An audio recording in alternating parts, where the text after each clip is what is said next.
when we first got we landed there, and the five ACS, I think it was 5 airfield construction squadron was still there building the billets. All the billets were built. We went into the mess. There was an officer's mess there with accommodation on the floor above it. They're still building the mess, and we thought we'll have a beer. We had 2 national fridges in the corner, a bit of hot, warm beer, and a couple of stills to sit on. And that was it. We thought, Christ, what do we come to? So it was it's a bit raw.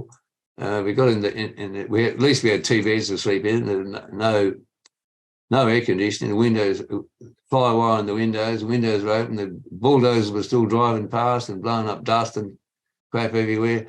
But we got over that. We had a couple of beers, and the ACS guys worked like buggery and built a great mess, did a great job there. We eventually got air conditioners in the room. We've tiled the floors, painted our own rooms out, put vinyl tiles on the floors. So we did all that work ourselves, painted them all, and it was reasonably good. We used to always had a briefing every afternoon at 2:00.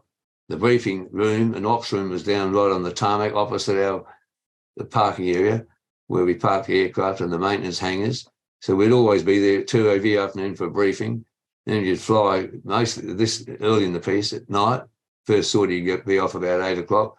And then a lot of time we'd land at 6 in the morning, and then you go to bed, sleep for a couple of hours. And then some people used to sleep all day, but we always had a briefing at 2 in the afternoon. So it was requirement. I always made a point of getting up for lunch anyway, to get around. There was a shower block, ablution block there. We built concrete paths to go to the ablution blocks. We put we got trucks in with the ablution tiles in the rooms. We put all the floor tiles in. We built the concrete paths to go to the shower and toilet blocks. We had flush toilets. The Americans thought this was amazing. Stainless steel flush toilets. Initially, we didn't. It all in the shower block was all open slather. 6 or 7 blokes all having a shower together. All the Vietnamese room girls used to thought this was quite fascinating. They eventually built cubicles, which gave us some privacy, but it was okay. It wasn't that tough. The weather wasn't too bad. It was a bit dusty initially. I remember the CO saying to the base commander, "Can you get somebody to have stand-up briefings every day on the base?" The base commander had a stand-up briefing. Our CO used to go.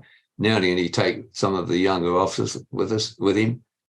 And you get this particular day, he said to the base commander that could he get someone to seal the road in front of our quarters because it's blowing up dust, because the Yanks used to use it as well.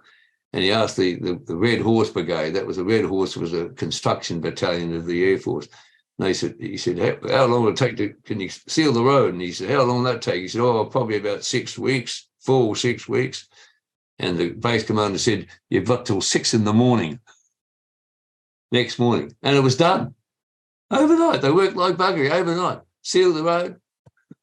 And that was fine. That was how they worked. Stand-up briefing, probably said, why is that for stand-up briefing? Because he didn't want people sitting there too long. Stand-up briefing, you say what you got to say, go back to work and do some flying. And that's how it worked. We had beach, the Tapcharm beach it was about 8 to 10 kilometres away. We used to go down there. We used to have guards down there. The Americans used to have a lifeguard down there. It was cordoned off from the Vietnamese for us and the Americans. They had a hamburger shop down there, and you could buy beer, hamburgers. Eventually, we had the welfare system of the Air Force bought us sailboards, water ski boat, and little sailboard yachts, sailboards, and then they had two crew dinghies. We used to sail those, water ski. So we did all that stuff. Not all the time, of course, but in time off.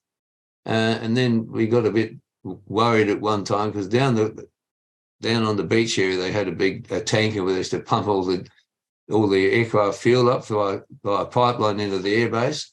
and the VC got through it and blew the pipeline. Now, we got there the day after it, and everything was scorched and burned all around it. So we were a bit wary about all that. We never went down there with.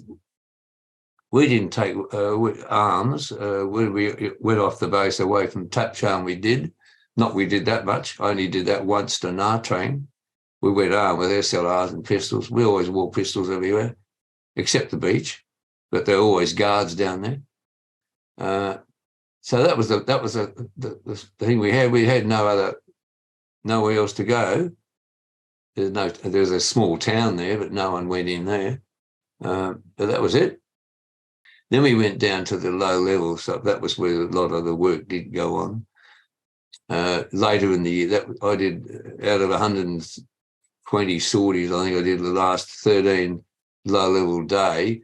Guys who came after me, they did going from about initially no day sorties, and then to the latter part of my time there, the first 6 months, we went to probably 2 or 3 sorties a day, and then so probably 20%. Then as the time progressed, it went to 80% with all day sorties down the Australian Task Force area. That was much more beneficial. You could see what you were bombing at, well, smoke and various things. One other area of concern there was one of the benefits of the Canberra, well, 2 things about it. They had a very long run-in where the Americans had dive bombing aircraft. They'd roll in at about 8, 9, 10,000 feet and dive bomb the target, pull out by about 2,500, depending on what type of aircraft they had. When the cloud base was low, they couldn't bomb. But often we could get underneath it, straight and level. But our run-ins were quite long, and the FACs couldn't handle the long run-ins. It would take about 1.5, 2 minutes to get an aircraft in a racetrack pattern to come around, and then because we had to get a good 20 seconds look at the target to find the target for a start, and then set up and get onto the target, give the pilot directions, and he'd maintain the speed and height, and we'd just give him directions. So he had those things to look after. We just had to get the aircraft onto the target by commands to him. When the US Air Force dive bombing aircraft couldn't get down, we could often get below the cloud, down to 800 feet. But the biggest trouble there is the time of fall of the bomb is very, very swift, like 6 seconds, and you're in the fragmentation envelope. And a couple of aircraft got hit. Lucky we didn't lose anybody. We lost a couple of sorties that way. And a friend of mine had a piece of shrapnel this big go past his head, missed him by about 3 inches. But a lot of aircraft, there were quite a bit of damage, but we didn't lose any aircraft because of that, because the general principle was, go down to 800 feet, pull 4G within a couple of seconds to get out of the fragmentation envelope. So that was the main concern. We got hit. I didn't get hit. I didn't go down to 800 feet. We used to bomb from about 3,000 because of the fragmentation envelope. So that was always a concern. And the other area flying around, the other concern was ground fire on landing.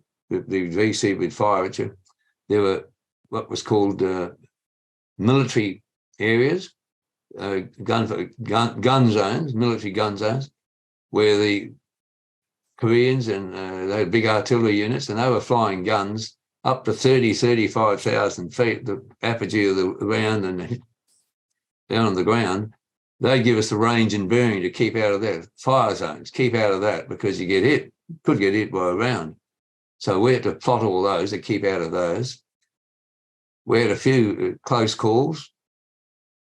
We had to, let's call it the TACAN approach fix, initial approach fix.